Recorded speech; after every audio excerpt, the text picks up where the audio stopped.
Colin Cowherd just dropped the most brutal truth bomb on Kelsey Plum and the jealous WNBA veterans. And honestly, it's about time someone said it.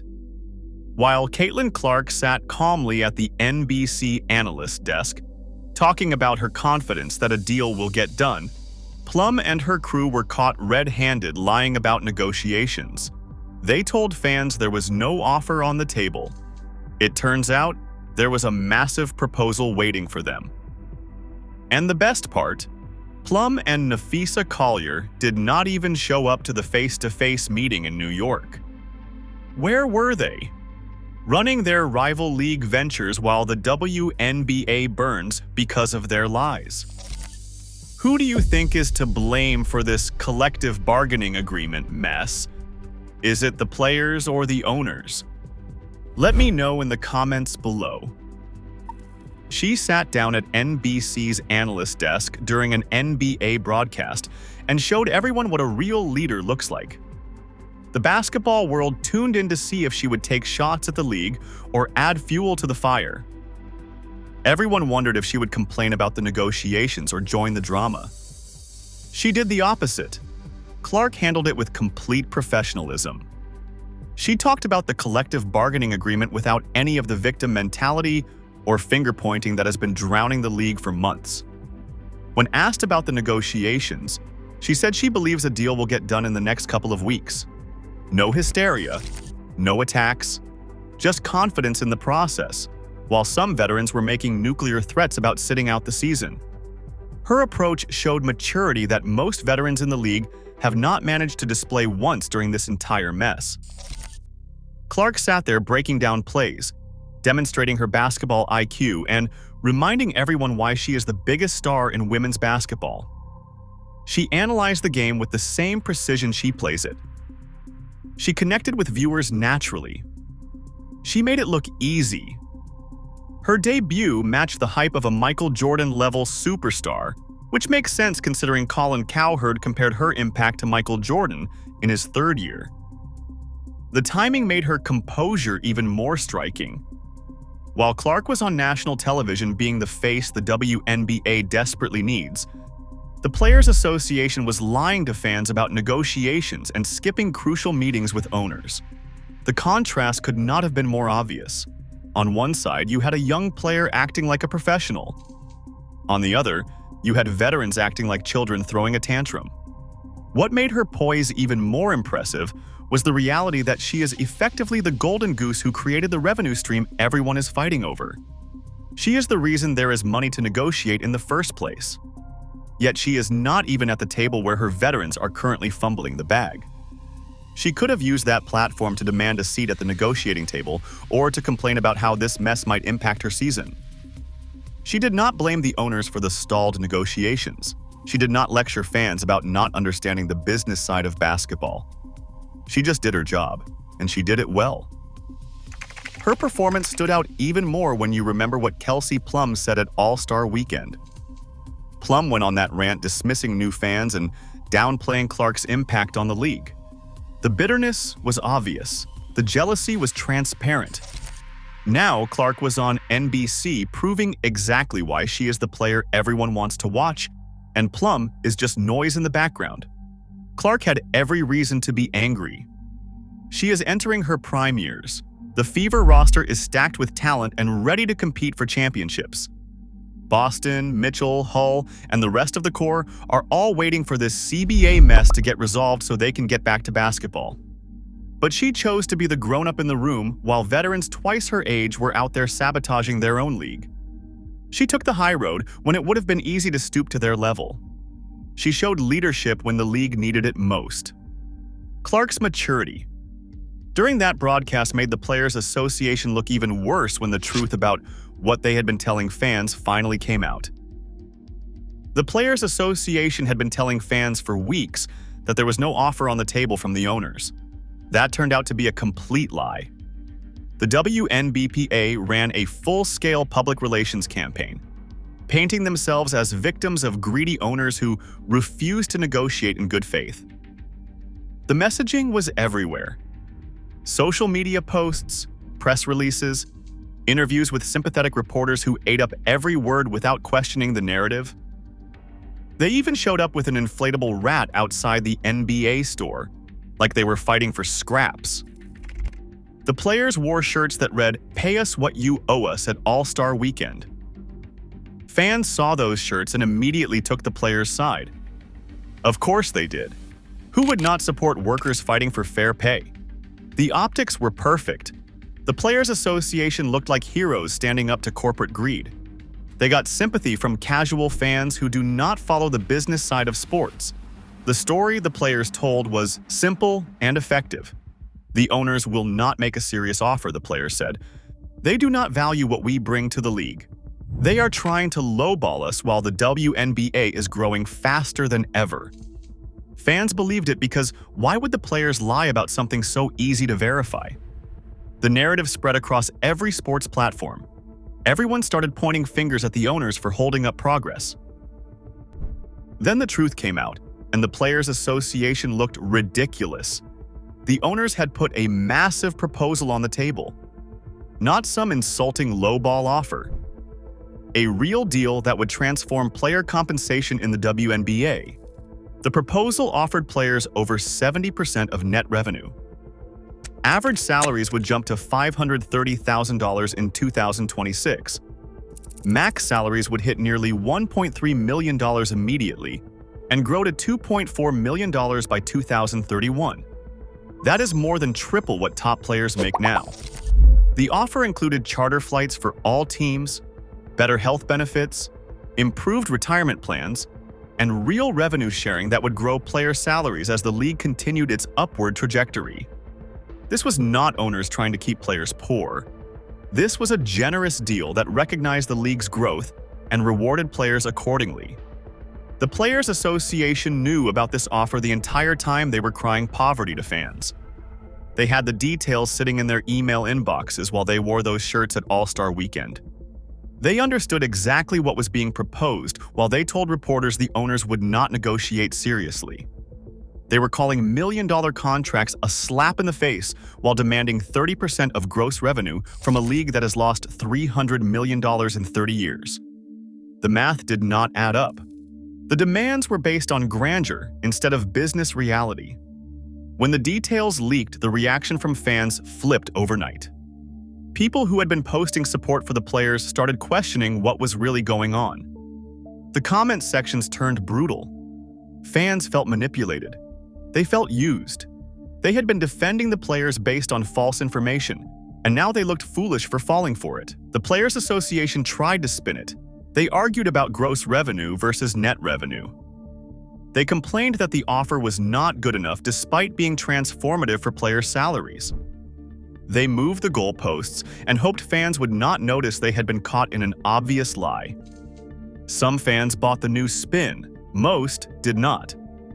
The lies about the offer were bad enough, but what happened next showed just how little the Players Association actually cared about getting a deal done. The owners scheduled a face-to-face meeting in New York to hammer out a deal. Kelsey Plum and Napheesa Collier did not even bother to show up. This was supposed to be the most important negotiating session of the entire collective bargaining agreement process. Both sides were finally going to sit in the same room and work through the sticking points that had dragged negotiations out for months. The league cleared schedules. The owners made arrangements to be there in person. Everyone understood how critical this meeting was for getting a deal done before the season fell apart. The league office arrived ready to work. Representatives came prepared with financial projections and league data. The owners brought their financial advisors to walk through the revenue numbers and explain what the league could realistically afford. Lawyers sat ready to draft language and hammer out contract details. The entire setup showed how seriously the ownership side was taking these negotiations. But two of the lead negotiators from the Players Association Executive Committee simply did not show. Kelsey Plum and Napheesa Collier were supposed to be at that table representing player interests. They are on the executive committee. They are supposed to be the ones guiding these negotiations and making decisions on behalf of all WNBA players. Instead, the chairs sat empty where they should have been. Their excuse was travel issues from Miami. They could not manage to book a flight a day early for the most important meeting in the league's history. Meanwhile, roughly 40 other players who joined remotely spent the Zoom call doodling instead of engaging with the proposals on the table. The optics were absolutely terrible. These same veterans had been woofing about needing Adam Silver at the negotiating table. They demanded the NBA commissioner show up to prove the league was serious. Yet they could not even get themselves to New York for a face-to-face meeting with the people actually writing the checks. Where were Kelsey Plum and Napheesa Collier during this critical meeting? They were busy running their rival league ventures. Collier is a co-owner of Unrivaled, the competing 3-on-3 league that is actively trying to pull attention and money away from the WNBA. Plum has an equity stake in that league as well. They are invested financially in a league that directly competes with the WNBA for players, fans, sponsors, and media coverage. Brianna Stewart is her co-owner in this venture. Both of them are negotiating for the WNBA while owning a rival league that would actually benefit if the 2026 WNBA season failed or got delayed. The conflict of interest is so glaring it is impossible to ignore. These players are supposed to be negotiating for the good of all WNBA players. They are supposed to be representing everyone, from superstars to role players to rookies just entering the league. Their job is to get the best possible deal for WNBA players as a collective group. But they are running rival leagues on the side that benefit if the WNBA struggles, or if negotiations fall apart. Think about the incentives here. If the WNBA season gets delayed or canceled, where do those players go? Some of them go to Unrivaled. If WNBA salaries stay lower, what league becomes more attractive financially? Unrivaled. If the WNBA loses momentum with fans, which league benefits from picking up those disappointed supporters? Unrivaled. How can you negotiate in good faith when you are invested in the WNBA competition? How can anyone trust that you are looking out for the league's best interests when you profit if the league fails? Someone needed to call out this mess for what it was. Colin Cowherd went on his show and delivered the reality check everyone was thinking, but nobody else had the guts to say out loud about Kelsey Plum and the jealous veterans. Cowherd has been defending Caitlin Clark since she entered the league. He has been the loudest voice in mainstream sports media, pointing out how Clark transformed the WNBA overnight. Every time someone tried to downplay her impact, Cowherd came back with ratings numbers and attendance figures that proved Clark was the reason the league was finally getting national attention. He watched the old guard treat Clark like an intruder instead of the savior she actually was. He also watched the CBA negotiations turn into a disaster. He saw the WNBPA lying about offers and skipping meetings. He noticed how certain veterans kept dismissing the new fans Clark brought to the league. The pattern became impossible to ignore. These veterans were more interested in protecting their egos than protecting the momentum that was finally lifting the WNBA into mainstream relevance.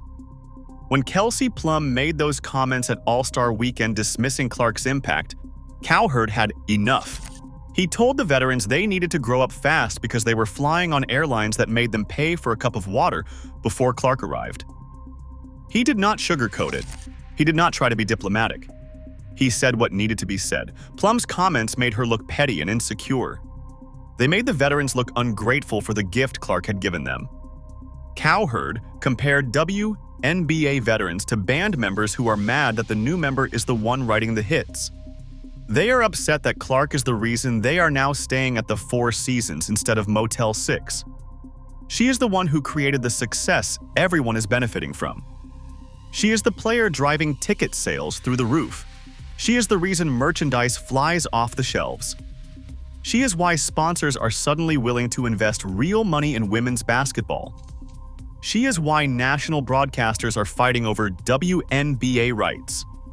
Cowherd pointed out the absurdity of the WNBPA ranking Clark 9th in guard voting, while she is the only person in the league who actually moves the needle for merchandise and ratings. The disconnect was staggering. They were pretending she was not the star, while simultaneously benefiting from everything her star power created. Those record salary offers sitting on the table exist because of Clark's impact. The owners can afford to pay more because Clark brought revenue the league never had before. Cowherd said the veterans need to recognize that Clark has done more for WNBA salaries in 2 years than they did in their entire careers combined. The statement was harsh but completely accurate. Without Clark, there is no massive TV deal.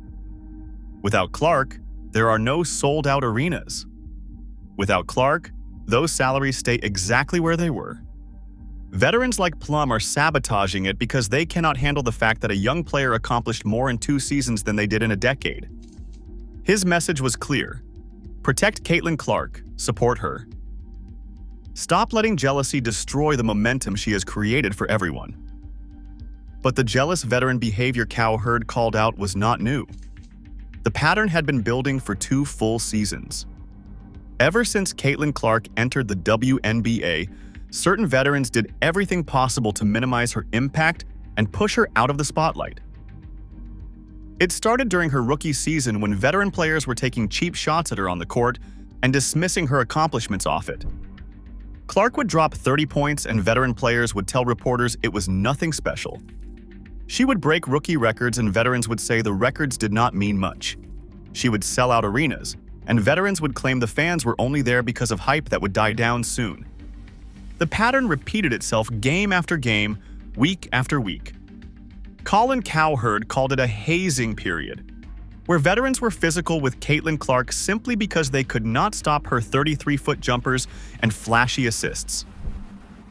Defenders were throwing elbows and hips at her away from the ball. Players were taking flagrant fouls that had nothing to do with making basketball plays. The cheap shots became so frequent that the league had to step in with enforcement.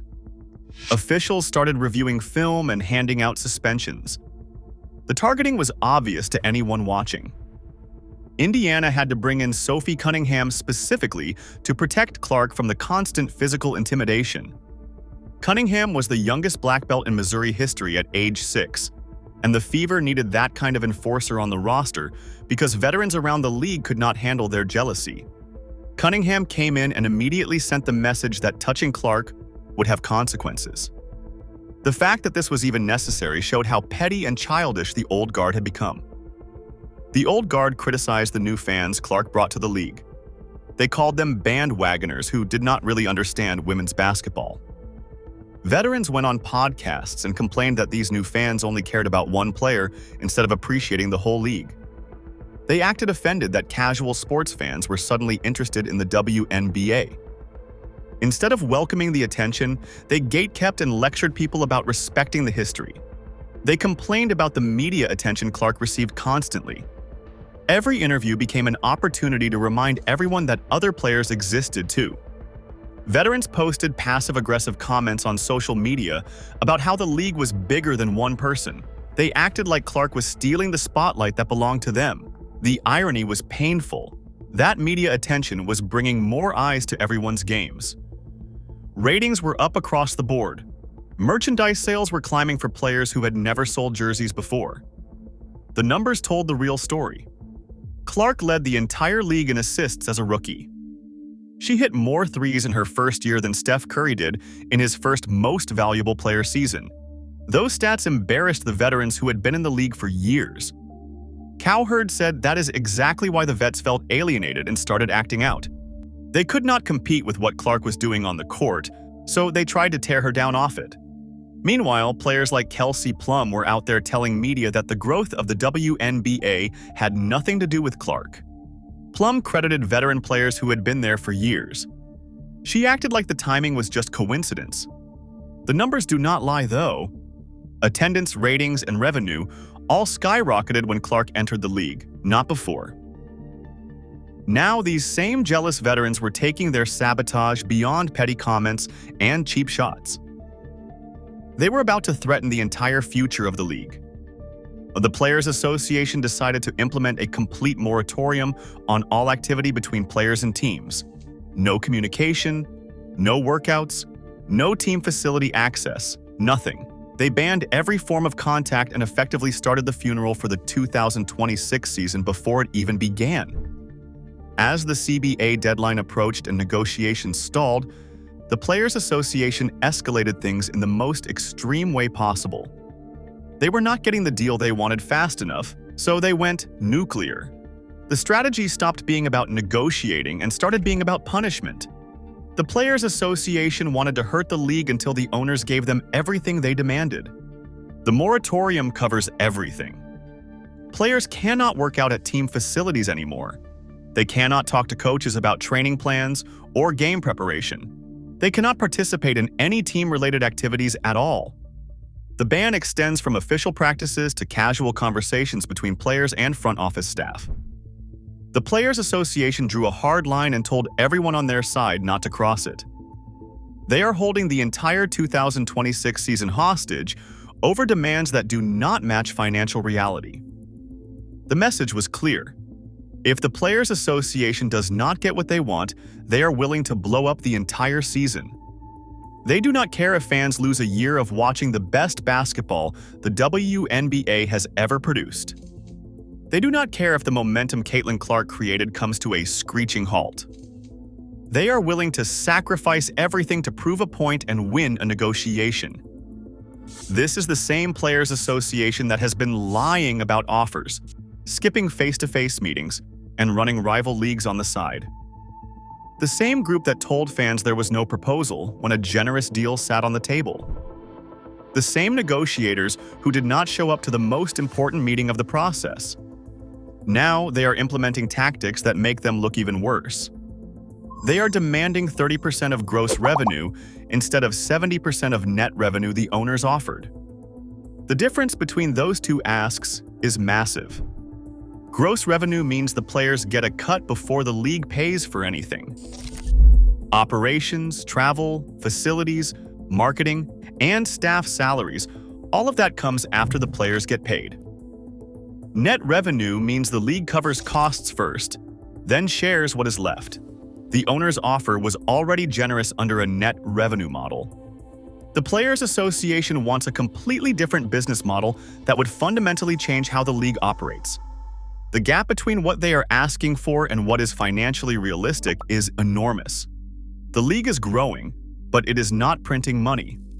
The WNBA still operates at a loss in many years. The owner's proposal recognized the growth and rewarded players accordingly while keeping the league financially viable. The Players Association refuses to compromise or acknowledge the business realities. Fans are watching the union statements and realizing how unhinged the whole situation has become. Veterans are turning down contracts that are 10 times higher than their current paychecks over a pipe dream of gross revenue shares. The tactics look psychotic to people who understand basic business math. Comment sections are filling up with former supporters asking what the players are thinking. Plus, the public sympathy the Players Association had at the beginning has evaporated. Fans see what is really happening now. They see who is acting professionally and who is burning everything down. The contrast could not be clearer. Caitlin Clark sat calmly on NBC showing leadership, while jealous veterans burned down the league she built up. Colin Cowherd saw through the lies and called it out. Now fans are seeing it too. The 2026 season hangs in the balance. If a deal gets done, it will be because of Clark's star power and professionalism, not because of the veterans who tried to sabotage her every step of the way. The fever core of Clark, Boston, Mitchell, Hull, and Cunningham is ready to play championship basketball. The roster is stacked. The chemistry is there. The only question is whether the old guard will get out of the way. Who do you think is to blame for this collective bargaining agreement mess? Is it the players or the owners? Let me know in the comments below. Like, subscribe, and turn on all notifications so you never miss out. Click the video on the screen, and we will see you in the next one.